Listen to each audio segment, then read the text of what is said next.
Veuillez accueillir Andrew Ross Sorgin et son invité, le PDG de Google, Sundar Pichai.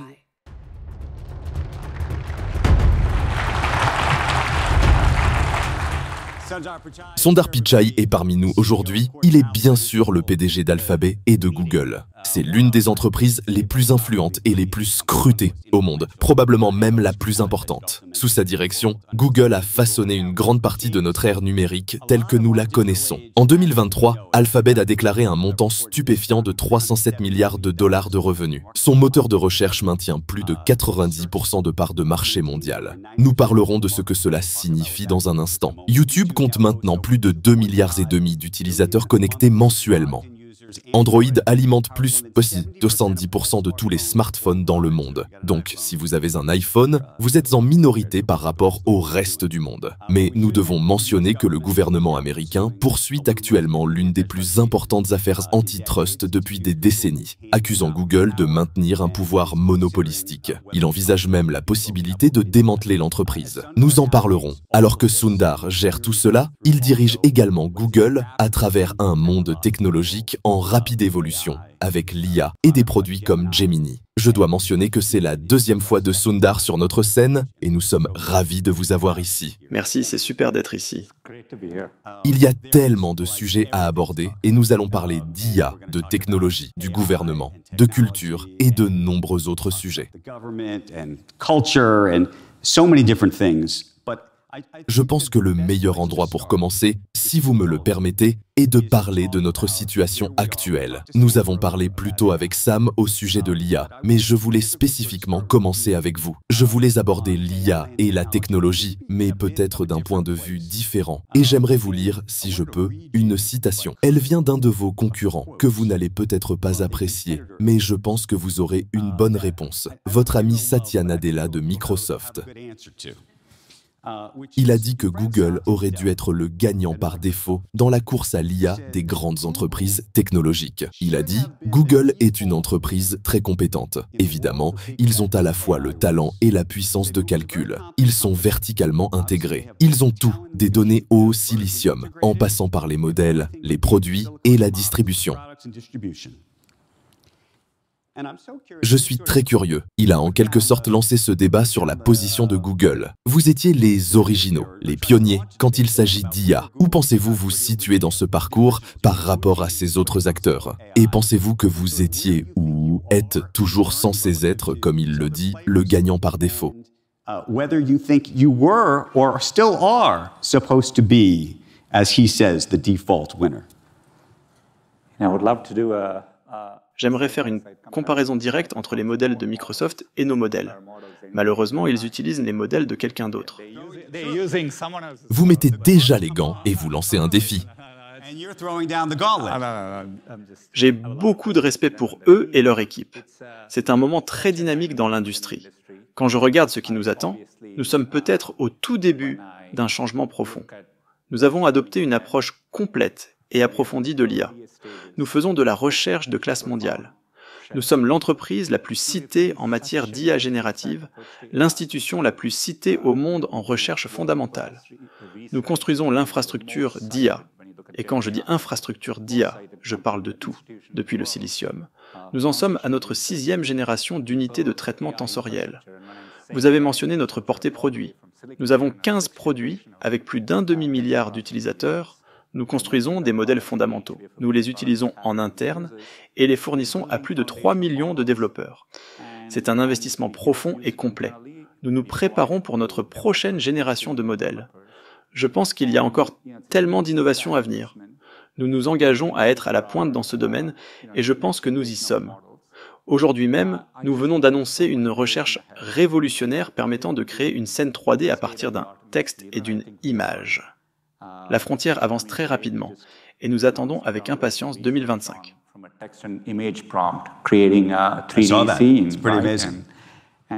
L'avenir s'annonce passionnant et nous regardons déjà vers l'horizon 2025.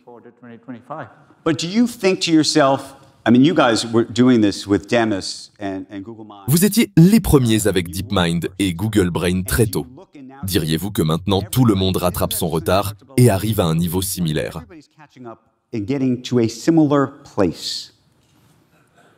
In the current, the current generation of LLM models are roughly Dans la génération actuelle de modèles LLM, quelques entreprises ont convergé au sommet, mais je pense qu'elles travaillent toutes sur leur prochaine version. Les progrès vont devenir plus difficiles. Quand je regarde 2025, les solutions faciles ont déjà été trouvées. La courbe est plus raide, la pente est plus abrupte. Je pense que les équipes d'élite se démarqueront en 2025. C'est une année excitante de ce point de vue. Pensez-vous que ça ralentit? C'est intéressant parce que votre concurrent Sam Altman a dit qu'il n'y a pas de mur. Vous pensez que ça ralentit en termes de rapidité d'évolution? Je suis très confiant qu'il y aura beaucoup de progrès en 2025. Les modèles vont certainement s'améliorer. Ils deviendront meilleurs en raisonnement, en accomplissement de séquences d'actions de manière plus fiable, plus autonome, si vous voulez. Je pense que vous nous verrez repousser les limites. Donc j'attends beaucoup de progrès en 2025. Je ne souscris pas entièrement à l'idée du mur, mais quand vous commencez, vous pouvez augmenter rapidement la puissance de calcul et faire beaucoup de progrès. Mais vous aurez certainement besoin de percées plus profondes pour passer à l'étape suivante. Vous pouvez le percevoir comme un mur ou différemment. Ce n'est pas juste une question de puissance de traitement physique. Si vous pouvez acheter assez de puces NVIDIA, cela change la dynamique pour vous.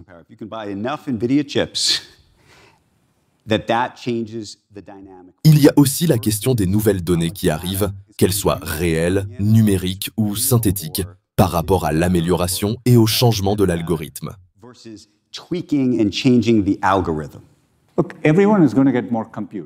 Écoutez, tout le monde va avoir plus de puissance de calcul, n'est-ce pas? Pour le calcul, vous n'êtes limité que par l'argent, le capital pour le faire. Je pense qu'il y a beaucoup de capital disponible. La quantité actuelle de calcul que nous utilisons est juste un nombre arbitraire. Ce n'est pas comme si nous utilisions beaucoup de calcul. Il n'y a aucune raison de ne pas continuer à augmenter. Je pense que tout le monde aura plus de puissance de calcul. Mais je pense que les percées doivent venir, que la différenciation doit venir. C'est votre capacité à réaliser des percées techniques, algorithmiques. Comment faire fonctionner les systèmes du point de vue de la planification ou du raisonnement? Comment améliorer ces systèmes? Ce sont les percées techniques à venir. Google est en quelque sorte un pionnier dans ce domaine, et maintenant, il y a eu cette grande compétition. Dans quelle mesure pensez-vous que vous n'avez pas bougé? Vous étiez le premier, puis pas le premier, d'une manière particulièrement intéressante. Dans quelle mesure est-ce une fonction de protection de l'activité actuelle? Je pense que l'un des grands défis dont les gens parlent tout le temps est que vous avez cette énorme activité appelée l'économie des liens bleus. La recherche et ses 307 milliards de dollars de revenus. Pas tout, mais une grande partie. Et vous ne voulez pas nuire ou cannibaliser cette activité. Est-ce que vous vous dites, en pensant à ces différentes possibilités d'IA et autre chose, qu'il faut aller un peu plus lentement, parce que nous devons protéger cette autre chose ici? Très rapidement, j'aimerais juste vous parler d'un nouveau projet que j'ai. Vous savez qu'ici, on parle souvent d'IA. Mon but est avant tout de faire découvrir cette magnifique technologie au plus grand nombre et surtout d'éveiller les consciences par rapport à l'IA. Car je ne sais pas vous, mais moi, lorsque j'en parle autour de moi, les gens ne sont pas très conscients de ce qui arrive vraiment. Mais comme je l'ai souvent dit, je ne fais jamais de placement de produits sur la chaîne, car je veux la garder quand même la plus authentique possible. C'est pour cela que j'ai créé une formation si vous voulez apprendre à utiliser l'IA dans tous les domaines de votre vie. D'ailleurs, si vous regardez la vidéo, je pense qu'il y a de grandes chances que vous utilisiez déjà l'IA, notamment ChatGPT par exemple. Eh bien, si vous voulez pousser beaucoup plus loin votre réflexion et apprendre à maîtriser tous les outils IA et comment exactement les appliquer à votre vie, vous pouvez regarder le lien que je vais vous laisser soit en description, soit en commentaire, soit les deux. Donc n'hésitez pas à y faire un tour si vous êtes intéressé par le sujet.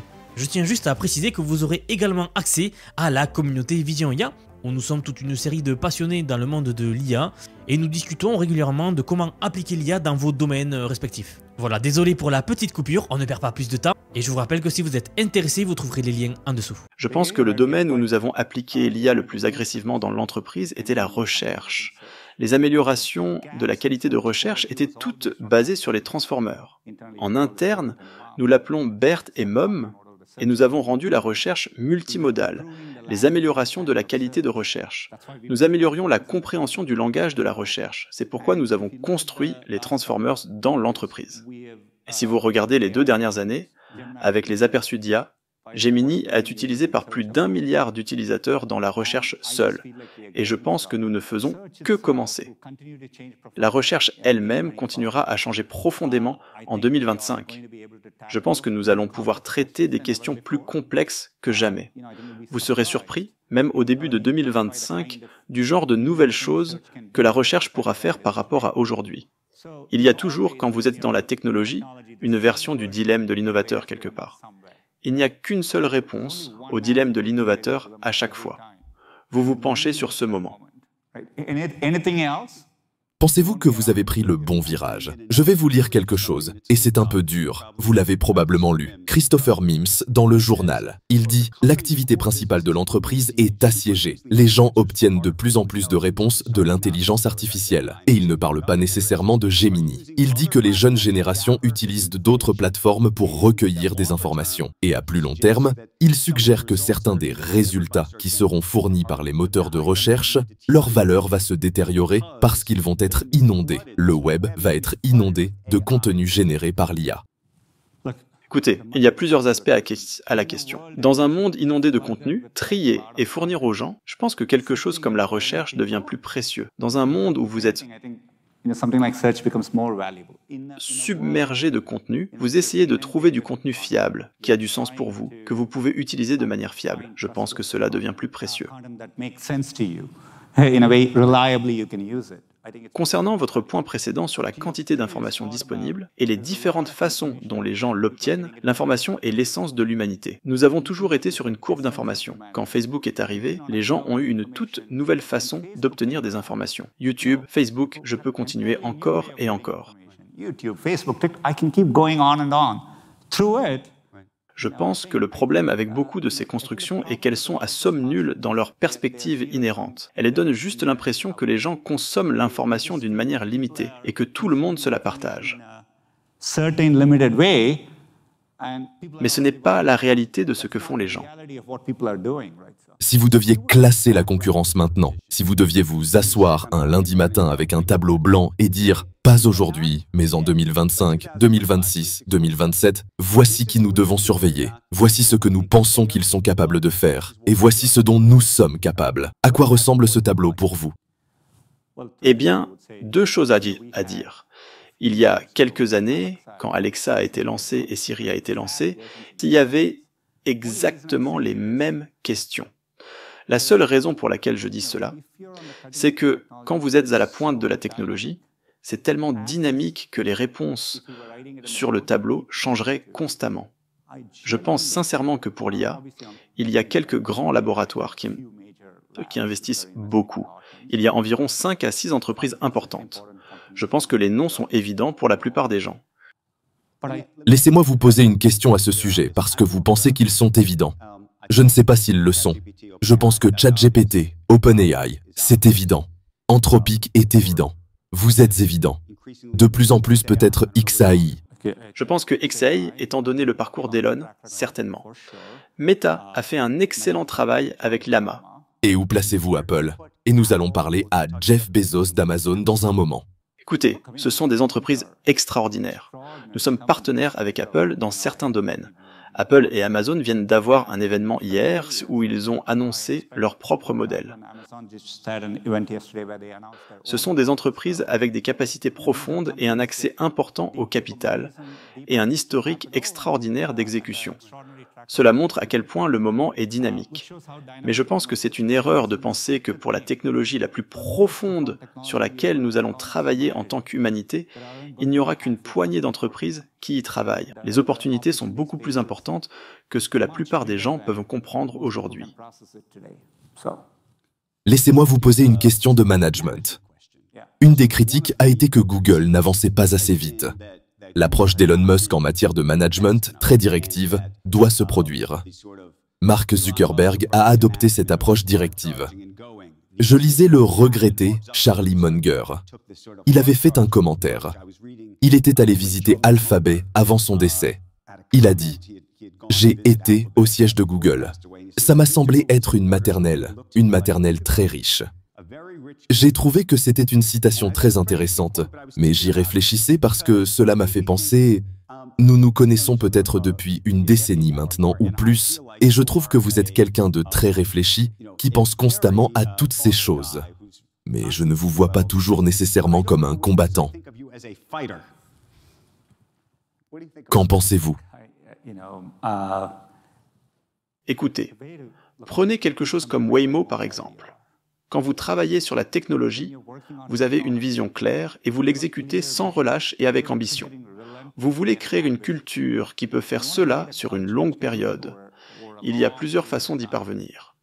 Je pense qu'il faut regarder notre historique en tant qu'entreprise et où nous allons. Cette année seulement, prenez Waymo par exemple. Les gens se demandaient si c'était possible. Nous étions à 50 000 trajets il y a 6 mois, puis 100 000 trajets autonomes par semaine, 150 000. La semaine dernière, c'était 175 000. Nous avons dépassé le million de trajets autonomes par semaine. Il y a 4 semaines, j'ai emmené mon père à San Francisco. Je l'ai mis dans la voiture. Il était à l'avant, j'étais assis à l'arrière avec ma mère. En conduisant dans San Francisco, pour lui, vous auriez décrit cela comme ce que nous considérons comme l'AGI. Nous venons juste d'atteindre ce niveau à San Francisco. Les voitures Waymo conduisent mieux que les humains. On n'obtient pas ces résultats sans une bonne exécution. Quand pensez-vous que Waymo sera partout? Je veux dire, nous en parlions la dernière fois que vous étiez ici. Nous parlions des véhicules autonomes. Et d'autres, y compris Elon, ont parlé de leur présence sur les routes beaucoup plus tôt qu'elles ne le sont maintenant. Tesla fait aussi des progrès incroyables. Écoutez, nous sommes déjà dans 6 ou 7 villes d'ici la fin de cette année. Nous avons toujours laissé la sécurité et nos métriques nous guider. Mais je pense que nous sommes déjà dans le processus. Permettez-moi juste d'expliquer le déploiement. Je pense qu'aux États-Unis, d'ici l'année prochaine, nous serons solidement implantés dans environ 10 villes, dans 10 des principaux marchés. Je pense que nous faisons de bons progrès. Et qui considérez-vous comme votre plus grande concurrence? Je pense qu'évidemment, Tesla est un leader dans ce domaine, donc il me semble que Tesla et Waymo sont les 2 premiers. Quelle part de votre temps, et j'ai promis qu'on en parlerait, est consacrée ces jours-ci à réfléchir à cette affaire judiciaire dont vous êtes au centre? Avec le gouvernement américain qui dit que vous êtes un monopole et que nous allons vous démanteler, ils ont parlé de faire tout un tas de choses. Séparer Chrome, déterminer comment gérer Android, vous empêcher de payer des entreprises comme Apple pour faire de Google le moteur de recherche par défaut sur le téléphone. Écoutez, je passe la grande majorité de mon temps sur l'innovation et l'innovation produit dont nous avons besoin en tant qu'entreprise. Mais à notre échelle, c'est une grande partie de mon travail d'interagir avec les régulateurs et je considère cela comme une partie importante de mon rôle. D'un point de vue juridique, ces affaires sont complexes. Nous sommes en plein dedans. Nous avons des équipes très compétentes qui y travaillent. J'y consacre du temps, mais ce n'est pas une quantité extraordinaire de temps. Mais quelles sont vos chances, selon vous? Je ne sais pas à quel point vous voulez spéculer, mais il y a un grand point d'interrogation sur ce que ces mesures, si elles devaient se concrétiser, feraient à l'entreprise. Écoutez, même lors du jugement, le juge a commenté que nous sommes clairement le moteur de recherche de la plus haute qualité et nous sommes arrivés à cette position en innovant avant tout le monde. C'est une reconnaissance de ce que nous avons fait pour réussir dans ce domaine. Vous venez de passer les 5 premières minutes à me poser des questions sur la concurrence. Il y a donc là un certain contraste, je dirais.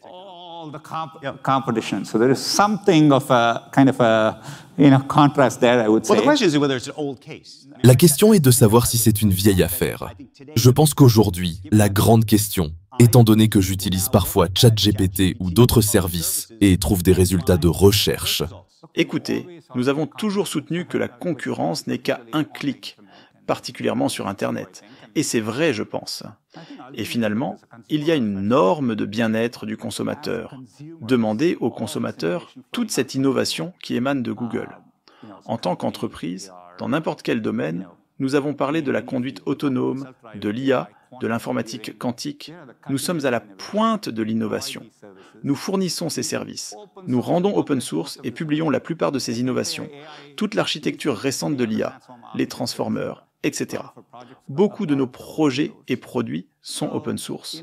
Donc, nous nous défendrons vigoureusement. Je ne peux pas commenter une procédure en cours, mais j'ai une profonde confiance en notre système judiciaire.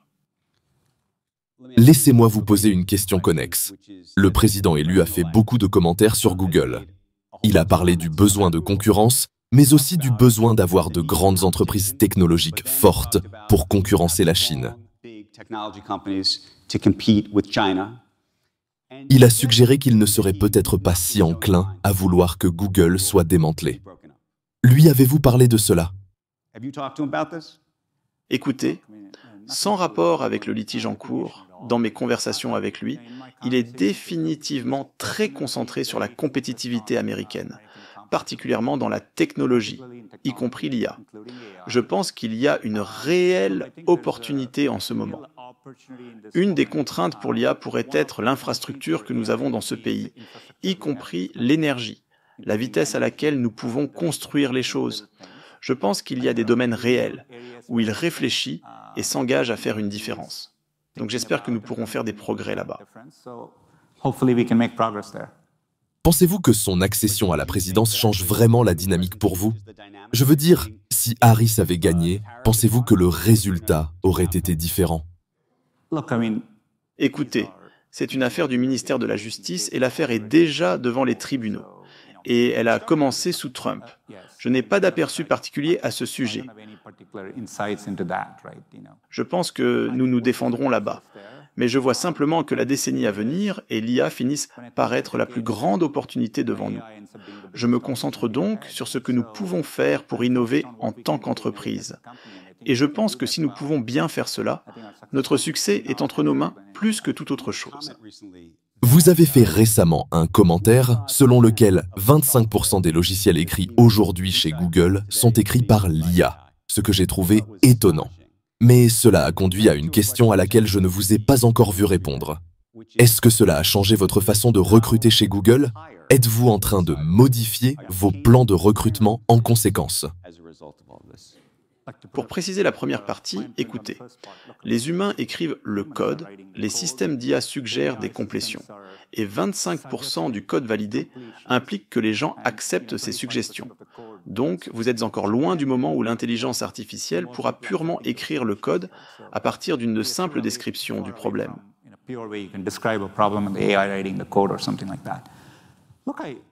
Je pense littéralement que les ingénieurs seront plus productifs que jamais. Plus de gens pourront devenir programmeurs, car je pense que les niveaux d'abstraction augmenteront avec le temps. Tout comme le blogging a rendu le monde de l'édition accessible, tout le monde n'a pas besoin d'être aussi bon que vous pour se mettre en ligne et écrire quelque chose. Je ressens la même chose avec la programmation. Je pense que dans 10 ans, elle sera accessible à des millions de personnes en plus. Mais pensez-vous qu'une entreprise comme Google aura besoin de plus ou moins d'ingénieurs en programmation? Je veux dire, quand vous regardez même votre budget pour l'année prochaine, quand vous vous réunissez et dites le plan de recrutement 2025 est X, est-ce que cela a changé au cours des 12 derniers mois en vous disant que 25% peut être fait par l'IA? Nous prenons définitivement cela en compte et constamment. Toutes les entreprises réfléchissent à comment être plus productives. L'intelligence artificielle est l'une des façons les plus importantes dont nous pensons rendre l'entreprise plus efficace et productive, pas seulement dans un domaine, mais dans tout. So factoring in our growth plans is an assumption that our software engineers will be more productive than ever before. Donc, dans nos plans de croissance, nous partons du principe que nos ingénieurs logiciels seront plus productifs que jamais. Cela peut avoir un impact à la marge, mais c'est aussi la possibilité de faire plus de choses. Par exemple, nous devons parfois refactoriser notre code juste pour maintenir la qualité. C'est le genre de travail qu'il est parfois difficile de convaincre les gens de faire. Les systèmes d'intelligence artificielle peuvent aider avec ça. Donc je vois ça comme une extension des capacités de ce que les gens peuvent faire. Laissez-moi vous interroger sur l'un de vos anciens employés, parce que je pense que c'est juste un fait. Je sais que vous vous inquiétez maintenant en vous demandant qui est cet ancien employé. L'ancien employé est Geoffrey Hinton. Il est vraiment le parrain de l'IA.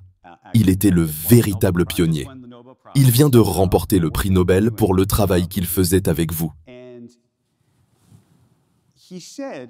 Et il a dit dans le New York Times qu'il regrette maintenant l'œuvre de sa vie.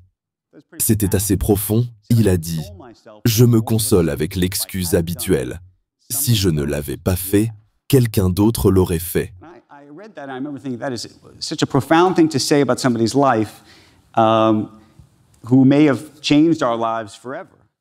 Je suis curieux de savoir ce que vous en pensez et si vous avez eu des conversations avec lui à ce sujet et comment vous, qui dirigez cette entreprise et faites ce travail, le considérez. Eh bien, tout d'abord, j'ai le plus grand respect pour Jeff et je l'ai vu il y a quelques semaines. Il est passé chez Google. Nous avons porté un toast à son travail noble. Écoutez, nous avons eu cette conversation même quand il partait. Je pense qu'il ressent définitivement, et c'est quelque chose que beaucoup d'entre nous partagent d'ailleurs. J'ai dit cela il y a de nombreuses années. Je considère cela comme la technologie la plus profonde, aussi profonde que le feu ou l'électricité. Je pense que cela va affecter tous les domaines de la vie. Et je pense qu'il est certainement d'avis que nous devons réfléchir profondément à cette technologie le plus tôt possible et bien faire les choses pour le bien de l'humanité. Et je pense qu'il a des inquiétudes et il s'exprime à ce sujet. C'est très bien. Écoutez, je suis définitivement du côté optimiste.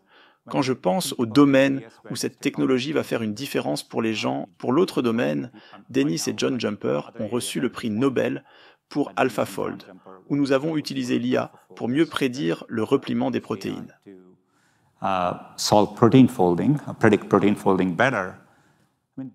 Ces technologies sont utilisées par les gens pour découvrir de meilleurs médicaments, s'attaquer à des problèmes comme le cancer et les vaccins. Il y a donc de nombreux domaines où l'intelligence artificielle va progresser. Je pense que la technologie va continuer d'avancer.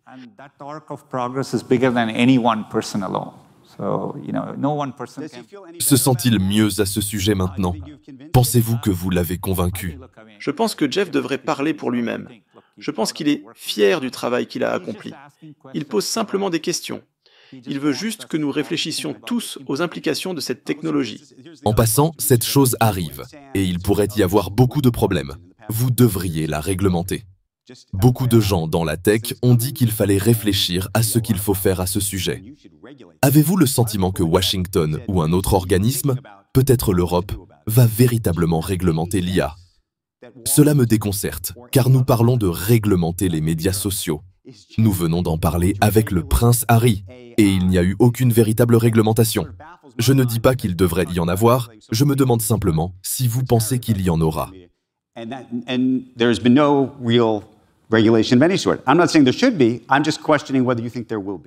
Écoutez, tout d'abord, soyons très clairs, nous sommes assez tôt dans cette technologie. J'adopterai généralement une approche très pro-innovation. Il y a déjà beaucoup de réglementations en place. Prenez la santé, c'est une industrie très réglementée. Ce n'est pas comme si vous pouviez introduire un traitement sans passer par toutes les approbations réglementaires. Le fait d'utiliser l'intelligence artificielle ne change rien à tout cela. Il faut donc être très prudent quant aux réglementations supplémentaires dont on pourrait avoir besoin. Vous devez toujours faire approuver vos médicaments. Il y a un processus établi pour cela. L'intelligence artificielle va être utilisée pour tout, que ce soit pour recommander un café près de chez vous, ou peut-être pour décider de votre assurance, ou pour une décision médicale. Je pense que le terme « réglementer l'IA » peut être trop large. Qu'est-ce que cela signifie? Regardez les progrès des modèles. Les modèles deviennent de plus en plus réalistes dans la création de contenus synthétiques. Nous travaillons sur l'identification, le filigrane, mais c'est un domaine de recherche. Comment la société doit-elle penser aux deepfakes qui causent un réel préjudice aux individus?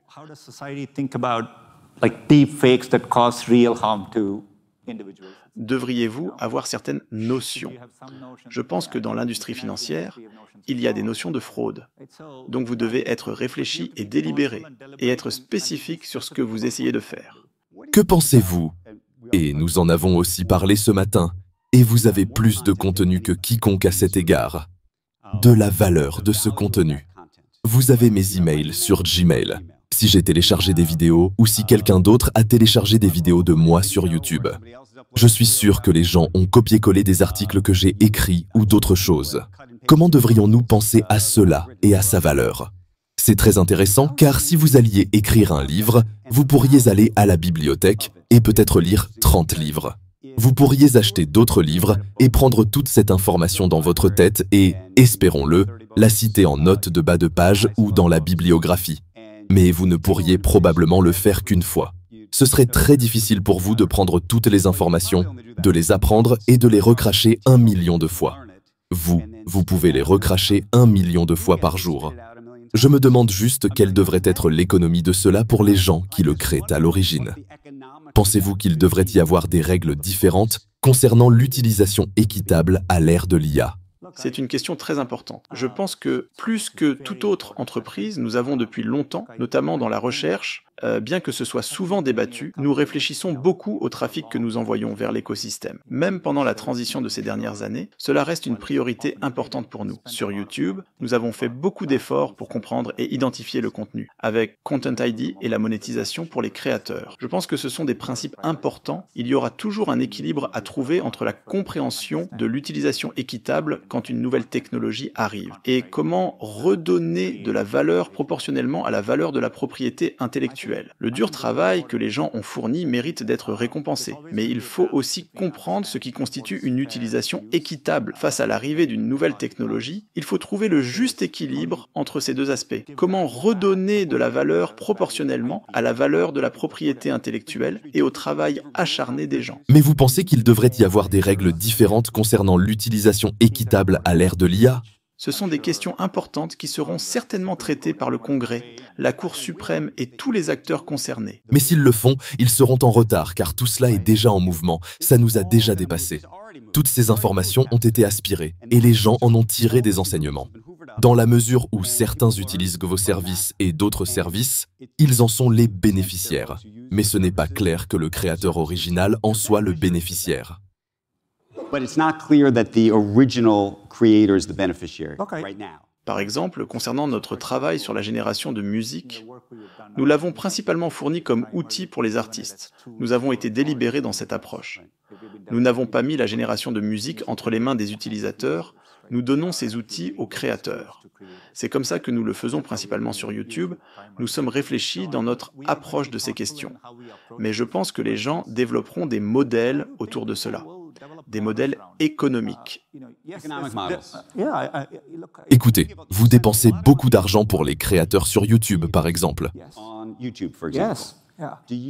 Voyez-vous un jour où, au lieu de l'économie des liens bleus, vous enverrez des chèques aux créateurs qui ont créé même une idée ou un fait que vous avez pu collecter en chemin?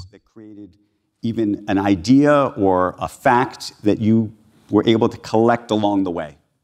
En fait, nous accordons déjà des licences de contenu pour l'intelligence artificielle aujourd'hui. Nous le faisons là où nous voyons de la valeur. Mais vous le faites. Une des choses fascinantes pour moi, c'est que vous accordez des licences de données par exemple à Reddit. Mais ce qui est intéressant, c'est que les gens sur Reddit tapent gratuitement. C'est un modèle commercial fascinant. Écoutez, nous accordons des licences de données à Reddit, à AP, au New York Times. Nous le faisons dans le monde entier de différentes manières. Mais je pense qu'avec le temps, il y aura des modèles où les gens pourront créer. Il y aura un marché à l'avenir. Je pense qu'il y aura des créateurs qui créeront spécifiquement pour les modèles d'IA et seront payés pour cela. Je pense définitivement que cela fait partie de l'avenir et les gens trouveront des solutions. Je veux vous poser une question un peu différente sur le fait d'être PDG d'une grande entreprise comme celle-ci. Je ne sais pas si vous vous en souvenez, mais lors de votre dernière visite ici, il y avait une manifestation massive sur votre campus. Concernant les femmes, vous vous en souvenez? J'ai probablement passé trop de temps de l'interview à vous interroger sur vos sentiments à ce sujet. Il y avait effectivement une manifestation sur le campus à l'époque. Et il semble que la culture ait changé ou que vous ayez essayé de changer distinctement la culture à l'intérieur de Google depuis. Je veux juste savoir comment cela s'est passé. J'écoutais Peter Thiel parler à Barry Weiss. What that has been like, I was listening to Peter Thiel talking to Barry Weiss. Et il disait que la Silicon Valley a décidé que le wokisme était terminé. En fait, il a dit, je cite, « En coulisses, tous les grands fondateurs et PDG savaient que l'expérience woke avait échoué. Qu'en pensez-vous » Every major founder and CEO knew the woke experiment had failed. What do you think of that? Écoutez, depuis quelques années maintenant, en tant qu'entreprise, je pense que les valeurs sont durables, mais votre culture doit évoluer avec le temps. Il y a une différence entre avoir des valeurs profondes et durables. Pendant un moment, particulièrement alors que l'entreprise grandissait beaucoup, nous avons doublé de taille ces 6 dernières années dans toutes les dimensions. Depuis l'année dernière, beaucoup de nouvelles personnes sont arrivées. Nous avons la chance d'avoir une mission intemporelle en tant qu'entreprise. La première partie de la conversation portait sur l'excitation que tout cela suscite. Je pense que les gens viennent avec une variété d'opinions personnelles, mais le lieu de travail n'est pas l'endroit pour concilier toutes ces différences. Vous êtes là parce que vous croyez en la mission, et la meilleure façon d'avoir un impact sur le monde est à travers les produits et services que nous construisons. Donc, amener nos employés à se concentrer davantage sur la mission est essentiel. L'entreprise n'est pas une plateforme personnelle. Pour moi, c'est un changement qui dure depuis un moment. Il y a eu des moments où nous l'avons renforcé très fortement. Il y a eu une période où si je vous avais posé cette question, ou à n'importe quel PDG dans la salle, ils auraient dit « Les employés ont le pouvoir maintenant. Les employés ont le pouvoir maintenant et nous devons suivre ce que les employés font. » Et puis quelque chose a changé. Je ne sais pas ce que vous pensez avoir changé ces 2 ou 3 dernières années. Peut-être que c'est simplement l'impératif commercial d'être compétitif qui a dit « Vous savez quoi ? Nous ne faisons plus les choses de cette façon. » Écoutez, nos employés ont une voix forte dans l'entreprise. Je l'ai toujours vu comme une source de force pour l'entreprise. Je ne le vois pas comme une dynamique de pouvoir, et je pense que cela résonne aussi avec beaucoup d'employés. Les employés ne veulent pas toujours avoir à gérer des questions personnelles sur le lieu de travail. Donc vous pensez que c'est allé tellement loin que tout le monde a eu son propre contre-coup? Je pense que l'impératif commercial fait que les gens veulent avoir un impact à travers leur travail. Nous pouvons faire des sondages. Nous voyons que les gens sont les plus heureux quand ils sentent qu'ils sont productifs, que leur travail a un impact et qu'ils réussissent bien. Cela prime sur le reste. Donc d'une certaine façon, c'est peut-être un ensemble de facteurs qui se rejoignent. Mais je ne vois pas cela comme un déséquilibre entre nous et nos employés. Ça ne se ressent pas comme ça.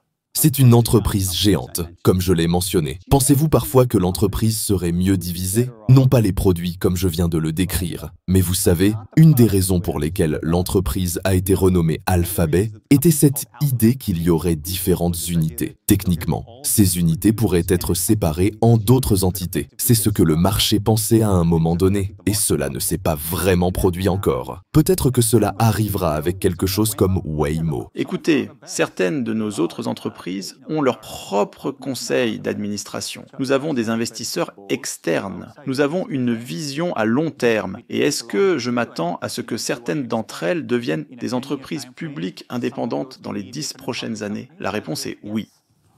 Laquelle sera la première? Je ne peux pas vous le dire aujourd'hui. Voici une question différente. Laquelle voudriez-vous diriger? Vous restez avec la maison mère?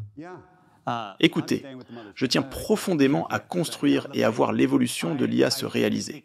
C'est pour cela qu'en 2015, j'ai orienté l'entreprise vers l'intelligence artificielle en priorité.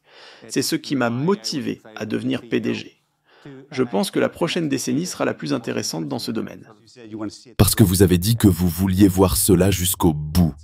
À quoi ressemble le bout et combien de temps cela prendra-t-il?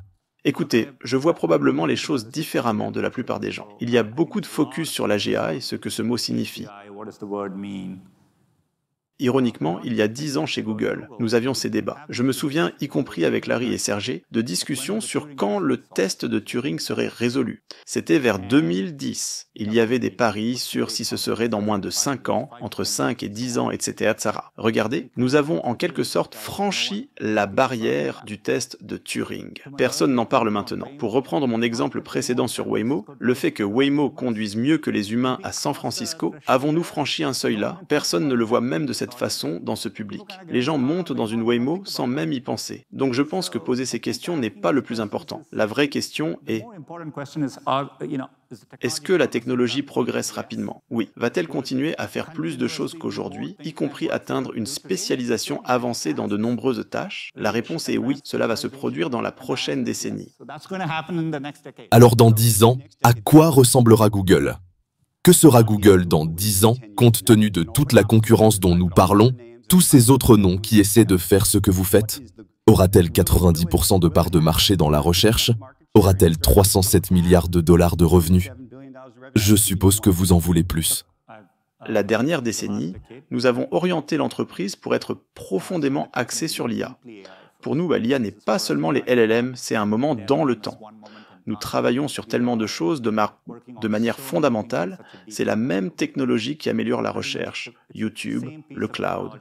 Le cloud et YouTube génèrent plus de 100 milliards de dollars de revenus, alors qu'il y a 10 ans, ce n'était pas des activités pour nous. C'est ce qui propulse Waymo. Nous avons beaucoup d'autres paris aussi. Je nous vois toujours comme une entreprise axée sur l'intelligence artificielle. Je pense que si vous êtes à l'avant-garde du progrès avec cette technologie, en l'apportant de manière audacieuse et responsable, je pense que nous réussirons très bien en tant qu'entreprise. J'espère que vous reviendrez avant 10 ans. Mais nous voulons vous remercier pour cette conversation. Un grand merci à Sundar Pichai, tout le monde. Merci beaucoup.